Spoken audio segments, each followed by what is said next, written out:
ভইচৰ কথা কিবা অকমান আপুনি ক'ব পাৰিব নেকি? নাই প্লিজ প্লিজ প্লিজ বহি ক'লে হ'ব, বহি কওক। ভইচ হয়,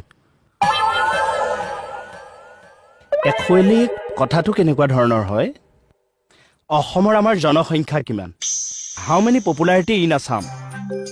এতিয়া 3 কোটি জনতা, 3 কোটি জনতা হিচাপে সকলোৰে ভইচটো আমাৰ বেলেগ বেলেগ হ'ব। কাৰোবাৰ মোটা ভইচ, কাৰোবাৰ মিহি ভইচ, কাৰোবাৰ নাকেৰে মতা ভইচ, যিটো নজেল ভইচ বুলি আমি ক'ব পাৰোঁ। এতিয়া কিছুমানৰ মাইকীমূৰীয়া ভইচ, সেইটো ফিমেল ভইচ। মতা গলগলীয়াটো আমি মেল ভইচ বুলি ক'ব পাৰোঁ। মই কেৱল ইনক্লুড আছাম কৈছোঁ দেই, মই নৰ্থ ইষ্টলৈ নাযাওঁ। নৰ্থ ইষ্টলৈ যদি যাব লগা হয় চাগে সাত ভনী আমি ভইচ আমি পাম। নগালেণ্ডৰখিনি নাগা ভইচ, বা অৰুণাচলৰখিনি অৰুণাচলী ভইচ, ত্ৰিপুৰাণী ভইচ, মণিপুৰী, এনেকৈ আমি ভেৰাইটিজ ভইচ পাওঁ। এতিয়া কথা হ'ল চাব দে, এই 3 কোটি ভইচ যদি আমি